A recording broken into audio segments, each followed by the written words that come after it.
Dear student, कैसे हैं आप लोग। आइए आज हम लोग देखते हैं एनसीईआरटी मैथ क्लास 8 के लिए। ये चैप्टर 1 है। चैप्टर 1 इसका नाम है परिमेय संख्याएं, इंग्लिश में इसको रेशनल नंबर कहते हैं। आइए थोड़ा इसको हम समझते हैं कि परिमेय संख्याएं एक्चुअल में होती क्या हैं। इसके पहले क्लास 6 क्लास 7 में आप लोग समझ गए होंगे कि सम संख्याएं क्या होती हैं, विषम संख्याएं क्या होती हैं, प्राकृतिक संख्याएं क्या होती हैं, पूर्ण संख्याएं क्या होती हैं इत्यादि, आप समझ गए होंगे। वैसे ही ये संख्याएं होती हैं परिमेय संख्याएं। परिमेय संख्याएं इसका परिभाषा है ऐसी सभी संख्याएं जिनको हम P/Q या P/Q के रूप में लिख सकते हैं, परिमेय संख्याएं कहलाती हैं। अब P/Q को देख के आपको घबराना नहीं है। P/Q का मतलब होता है एकदम बटे के रूप में, जिस भी संख्या को आप बटा के रूप में लिख दें वो सभी संख्याएं क्या हो जाएंगी, परिमेय हो जाएंगी। समझ रहे हैं मेरी बात। लेकिन आपको एक चीज ध्यान रखना है। क्या ध्यान रखना है भैया? जो Q होगा वो 0 नहीं हो सकता, शून्य नहीं हो सकता। अगर Q शून्य है तो फिर वो परिमेय संख्या नहीं हो। ध्यान दीजिए, ये जो P/Q है इसमें हम P को बोलते हैं न्यूमिरेटर, अंश, और Q को बोलते हैं डिनोमिनेटर, हर। अंश और हर आप भिन्न वाले अभ्यास में पढ़े होंगे, उसको हम बाद में डिस्कस कर लेंगे। अभी आप फिलहाल यहाँ ध्यान दीजिए। कोई भी संख्या जिसको हम P/Q के रूप में लिख सकते हैं वो सभी संख्याएं क्या हो जाएंगी, परिमेय हो जाएंगी। लेकिन Q not equal to 0, Q शून्य के बराबर नहीं होना चाहिए। समझ लीजिए कि शून्य का कोई टेबल नहीं है, इसलिए शून्य को हम हर नहीं बना सकते। समझ रहे हैं। और बाकी सबका टेबल है तो सबको हम हर बना सकते हैं। अब देखिए कैसे होता है। जैसे हमने कहा कि कोई परिमेय संख्या लिखिए, तो आप 0 लिख सकते हैं, 1 लिख सकते हैं, -1 भी लिख सकते हैं, 2 भी लिख सकते हैं, -2, ऐसे कर करके बहुत सारी संख्याएं लिख सकते हैं। समझ रहे हैं। इसमें आप एक चीज ध्यान रखेंगे और हमेशा याद रखेंगे, कोई भी पूछे तो तुरंत बताएंगे। क्या बताएंगे? यहां ध्यान दीजिए, हमने लिख दिया है इसको। ये इनफाइनाइट का सिंबल है, अनंत। जैसे आप नहीं कहते हैं कि आसमान को देखते हैं, आसमान क्या है, देखते हैं इसका कोई ओर छोर नहीं है, तो फिर क्या है, अनंत है। वैसे ही कोई भी संख्या सबसे बड़ी नहीं होती है, कोई भी संख्या सबसे छोटी नहीं होती। अगर आप कोई भी संख्या ले लें, 100 ले लें, तो आप इसको सबसे बड़ी नहीं कर सकते। क्यों? क्योंकि हम इसमें 1 प्लस करेंगे तो ये उससे बड़ा हो जाएगा। और 100 को सबसे छोटा भी नहीं कर सकते, क्योंकि हम इसमें से 1 कम करेंगे तो फिर ये 99 हो जाएगा, इससे छोटा हो जाएगा। यानी पूरे ब्रह्मांड में ऐसी कोई भी संख्या नहीं है जो सबसे बड़ी है, और कोई भी ऐसी संख्या नहीं है जो सबसे छोटी है। अब आप कहेंगे शून्य तो सबसे छोटा है। नहीं नहीं नहीं, शून्य सबसे छोटा नहीं है। देखिए कैसे, शून्य से अगर आप 1 को निकालते हैं तो ये -1 हो जाता है, जो कि शून्य से क्या हो जाएगा, छोटा हो जाएगा। जैसे आपके पास कोई रुपया नहीं है, मस्त ठीक ठाक घूम रहे हैं, अगर आपने किसी से 1 रुपया उधार लिया तो आपके पास 1 रुपया कर्ज हो गया ना, तो आप तो उससे छोटे हो गए। सेम वही चीज है। यानी कोई भी संख्या सबसे छोटी नहीं है और कोई भी संख्या सबसे बड़ी नहीं है। अब यहाँ आइए, अब इतनी सारी संख्याएं सबको तो डिनोट कर नहीं सकते यहाँ। तो देखिए, इसीलिए हमने स्टार पॉइंट बना के लिखा कि -इनफाइनाइट मतलब जितना आप सोच सकते हैं छोटा संख्या, उससे लेकर के +इनफाइनाइट जितना आप सोच सकते हैं, सभी संख्याएं क्या होती हैं, परिमेय होती हैं। हमेशा याद रखेंगे। मतलब ब्रह्मांड में जितनी संख्याएं हैं सब परिमेय हैं। कुछ संख्याओं को छोड़ के, वो हम आपको आगे बताएंगे। ध्यान दीजिए। अगला टॉपिक है समतुल्य परिमेय संख्या, इक्विवेलेंट रेशनल नंबर। जैसे आप भिन्न में पढ़े होंगे, समतुल्य भिन्न, सेम वैसे ही समतुल्य परिमेय संख्या सेम नियम लगता है। कैसे लगता है देखिए ध्यान से।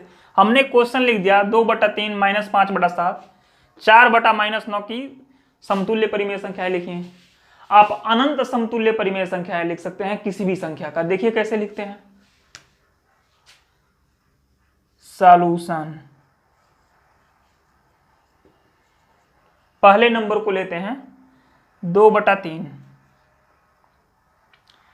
इसका समतुल्य परिमेय संख्या लिखने के लिए क्या करते हैं, अंश और हर में सेम नंबर से मल्टीप्लाई करते हैं। कैसे करते हैं देखिए ध्यान से, × 2 अंश में भी 2 से गुणा, हर में भी 2 से गुणा। ध्यान दीजिए। आगे हम क्या फाइंड करते हैं, 2 दूना 4 और 3 दूना 6, यानी 2/3 की समतुल्य परिमेय संख्या कितनी हो गई, 4/6।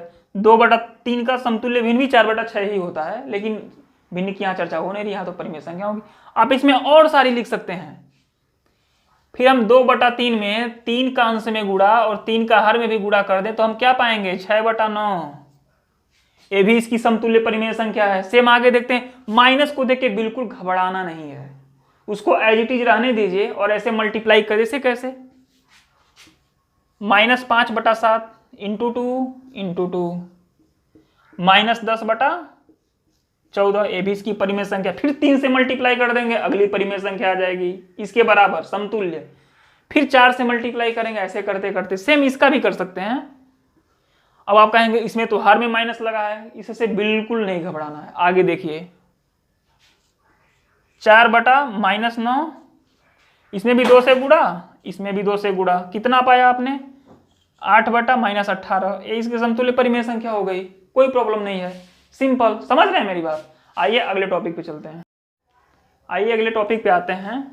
परिमेय संख्या का मानक रूप, स्टैंडर्ड फॉर्म ऑफ आर्यन मतलब रेशनल नंबर। इसको जानने से पहले मैं आपसे एक चीज पूछता हूं, क्या HCF का नाम आपने सुना है क्या? इसको बोलते हैं हाईएस्ट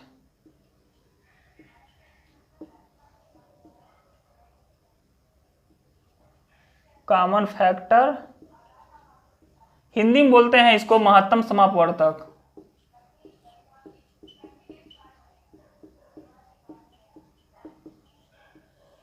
आप सब लोग इसको सीख गए होंगे। इसका प्रयोग इसमें होता है, मतलब हम किसी संख्या का तब तक स्टैंडर्ड फॉर्म में नहीं कर सकते जब तक उसका मौसक क्या हो जाए, 1/9 हो जाए।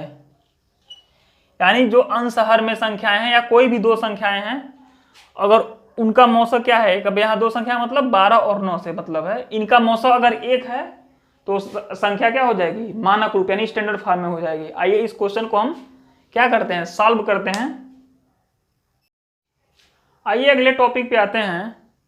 परिमेय संख्याओं की तुलना, कंपैरिजन ऑफ है आर्यन मतलब रेशनल नंबर। और जब कंपैरिजन होगा तो 2 चीजें रहेंगी, हमेशा याद रखिएगा, एक से कंपैरिजन नहीं होता है। क्वेश्चन पे आने से पहले मैं आपसे 2 फिगर्स बना रखा, कहेंगे ये क्या है, ये देख रहे हैं ये भी आम है, ये देख रहे हैं ये भी आम है, लेकिन मैं आपसे कहूं कि इसमें बड़ा आम कौन है तो आप क्या कहोगे, यही तो बड़ा आम है। आपने देखते ही पहचान लिया, लेकिन मैं आपको ऐसा बताऊंगा कि आप संख्याओं को देखते ही पहचान लेंगे कि इसमें कौन छोटा है कौन बड़ा है। क्या समझे? तब इस आम को खा जाते हैं और मैं 2 संख्याएं लिखता हूं और फिर उनमें कंपैरिजन कर लेते हैं। अब देखिए 2 संख्याएं 2/3 और 4/5, इसमें आपको बताना है कि कौन छोटा है कौन बड़ा है। तो इसके लिए आपको क्या करना है, एलसीएम आपको पता होना चाहिए, लघुत्तम समापवर्तक, जो आपकी पिछली कक्षाओं में सीख चुके होंगे। अब देखिए एलसीएम निकालते किसका है, ये भी ध्यान रखना है, हमेशा नीचे वाले पोर्शन का एलसीएम निकलेगा, यानी हर का एलसीएम निकालेंगे या डिनोमिनेटर का एलसीएम निकालेंगे। यहां आप देख रहे हैं 3 और 5 दोनों क्या है, अभाज्य संख्या है, और अभाज्य संख्याओं का एलसीएम परस्पर गुणा कर दीजिए, वही उनका क्या होता है एलसीएम। तो 3 और 5 का एलसीएम कितना हो जाएगा, कितना होगा बाबू, ध्यान दीजिए, यहां एकदम ध्यान दीजिए, 5 3 कितना हो जाएगा 15। ऐसे भिन्न का जोड़ लगाते हैं, वैसे ही यहां भी काम करना है। यहां 3 से पहले हम 15 में भाग देंगे तो कितनी बार में जाएगा, 5 बार में। तो 5 दूना कितना हो गया 10, फिर कामा लगा देंगे। अब फिर दूसरी वाली संख्या में आएंगे, यहाँ 5 है यहाँ 15 है, तो 5 से कितना भाग देंगे 15 में, कितनी बार में गया 3 बार में, और 3 का इसके अंश में न्यूमरेटर में गुणा करेंगे तो 3 चौक कितना हो गया 12। अब हमने इसको हल कर दिया। अब फिर क्या कर, अब देखेंगे कि 2/3 के लिए आपने क्या वैल्यू निकाला 10/15, और 4/5 के लिए आपने क्या वैल्यू निकाला 12/15। हर दोनों का क्या है समान हो गया, डिनोमिनेटर दोनों का सेम है, तो जिसका अंश बड़ा होगा वही भी क्या हो जाएगी, बड़ी हो जाएगी। तो यानी आपका जो मुंह खुलेगा वो इसकी तरफ खुल जाएगा। समझ रहे हैं? ध्यान दीजिए। एक और मैं आपको चीज बताता हूं, अगर कोई आपको 2 संख्याएं दे दे और किसी एक में माइनस लगा हो तो उसमें आप ये सब कुछ मत करिए, जिसमें माइनस लगा है वो संख्या हमेशा पॉजिटिव वाले से छोटी रहेगी। हाँ, अगर दोनों में माइनस लगा है तो फिर आप ये प्रक्रिया अपनाएंगे और जिसका माइनस वाला वैल्यू कम रहेगा वो संख्या क्या हो जाएगी। जैसे आप इसको फाइनली अगर -2/3 -4/5 को करते जाएंगे तो फाइनली आप क्या पाएंगे, -10/15 अब -12/15 पाएंगे। अब देखिए आप कहेंगे तो 12 बड़ा है, लेकिन नहीं, यहां वो बड़ा नहीं होगा क्योंकि इसके पास 12 रुपए का कर्ज है और इसके पास 10 ही रुपए का कर्ज है, यानी ए बॉक्स इधर हो जाएगा। समझ रहे हैं मेरी बात? तो ऐसे आप कर सकते हैं और आप कर लेंगे। ठीक, एक और उदाहरण लेके समझते हैं। ये संख्या है -120/29 और दूसरी संख्या कितनी, 1/2, एकदम छोटी संख्या। 1/2 का मतलब कितना, आधा, 50 पैसा, 98। अब यहां ध्यान दीजिए कैसे। यहां आप सोचेंगे कि 120 है, इसके 29 भी है, ये तो बड़ा, तो ये तो छोटा है, लेकिन नहीं, यहाँ पे माइनस लगा हुआ है। यानी इनके पास 120 रुपया कर्ज है और इसके पास क्या है, सुच्चा 1 रुपया है, 1 का सिक्का है। यानी कौन बड़ा हुआ, ए बड़ा हो गया। समझ रहे हैं मेरी बात? यानी बॉक्स इधर खुला हो जाएगा। कहने का मतलब यह है कि अगर दो संख्याएं दी गई हों और उसमें कोई संख्या बड़ी भले हो लेकिन उसके आगे माइनस लगाया तो प्लस वाले से हमेशा क्या होगी, छोटी होगी। कहने का मतलब यह है कि दो संख्याएं हैं, उसमें एक पॉजिटिव संख्या है और एक निगेटिव संख्या है, तो निगेटिव संख्या हमेशा क्या रहेगी, छोटी रहेगी। समझ रहे हैं मेरी बात? आइए अब इस पे हम एक क्वेश्चन करते हैं परिमेय संख्याओं की। हाँ, ये तो समझा ही दिए। एक क्वेश्चन है 2/3 4/-5 3/4 -3/20 को आरोही या अवरोही क्रम में लिखिए। आरोही और अवरोही, एक्सटेंडिंग और डिसेंडिंग ऑर्डर, दोनों एक दूसरे के उल्टे होते हैं। समझ रहे हैं मेरी बात? यानी एक क्वेश्चन को हम सॉल्व करेंगे, दूसरा ऑटोमेटिक ही सॉल्व हो जाएगा। तो चलिए हम सबसे पहले इसका एलसीएम निकालते हैं। आइए इसके हर का हम एलसीएम निकालते हैं। 3 -5 4 और 20। यहाँ माइनस देके घबराना नहीं है, ये माइनस चाहे नीचे रहे चाहे ऊपर रहे कोई बात नहीं। अगर नीचे है तो हम इसको मिटा के सिंपली ऊपर कर लेंगे, इससे कोई अंतर नहीं होता है मान में। आप आगे देखिए, 3 5 4 और 20, 3 5 4 और 20, पहले 3 से काट देंगे, फिर 4 से काट देंगे 5 बार में, फिर 5 से काटेंगे, फाइनली हमको क्या मिलता है, 3 4 5। इनका परस्पर क्या कर देते हैं, मल्टीप्लाई कर देते हैं। 3 × 4 × 5 बराबर क्या आ जाता है, 60। यानी इन सबका एलसीएम क्या हो गया, 60। अब बारी बारी से हम एक काम करते हैं, पहले 3 से हम 60 में भाग देते हैं। कितनी बार में जाएगा, 3 दूना 6 0, 20 बार में जाएगा। और 20 का इसके अंश में गुणा करेंगे, कितना आएगा, 40। फिर कामा है तो कामा लगा देंगे। 5 से 60 में भाग देंगे तो कितनी बार में जाएगा, 12 बार में। और 12 का 4 में गुणा करेंगे तो 48। लेकिन यहाँ क्या है, माइनस है तो यहाँ भी माइनस आ जाएगा, ध्यान रखेंगे इस बात का। 4 से 60 में भाग देंगे तो 15 बार में जाएगा और 15 का 3 में गुणा करेंगे तो 45। 20 का 60 में भाग देंगे तो 3 बार में जाएगा और 3 का -3 में गुणा करेंगे तो -9।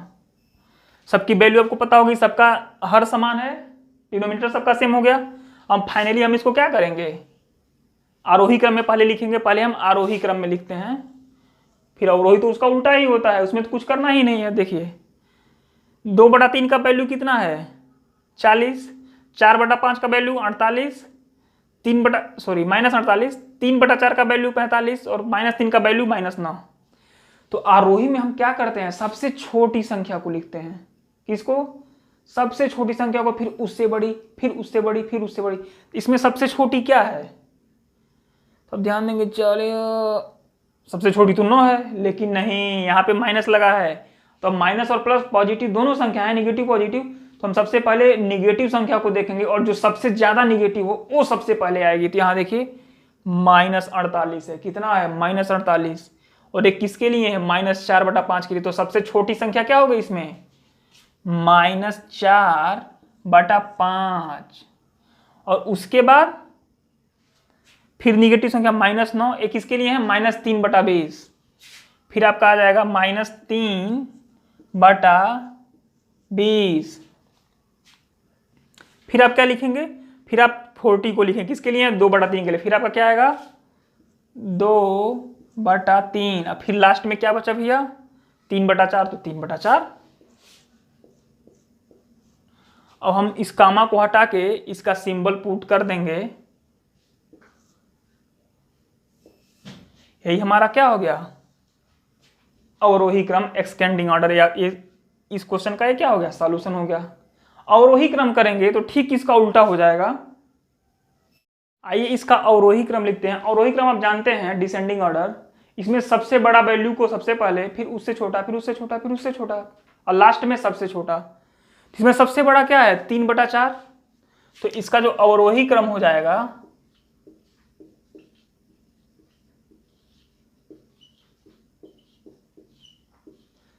3/4।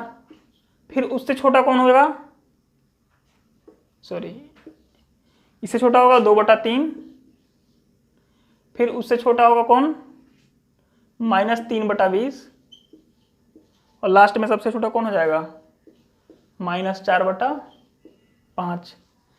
अवरोही क्रम और आरोही क्रम लिखने के लिए दोनों का एक ही नियम अप्लाई होता है। दोनों में एलसीएम लेते हैं, सबका वैल्यू निकालते हैं, हर बराबर कर लेते हैं, फिर अवरोही क्रम में जो सबसे छोटा रहेगा वो सबसे पहले, उसका उससे बड़ा, लास्ट में सबसे बड़ा। अवरोही क्रम में ठीक उसका उल्टा, सबसे पहले हर को समान कर लेंगे, फिर उसके बाद सबसे बड़ा वाला वैल्यू पहले और सबसे छोटा वाला वैल्यू बाद में। समझ रहे हैं, यही दोनों का बेसिक नियम है। और इसके बाकी के जो टॉपिक हैं उनको हम अगले वीडियो में कवर करेंगे। तब तक आप इसको पढ़िए, समझिए। मिलेंगे नेक्स्ट क्लास में, तब तक के लिए जय हिंद।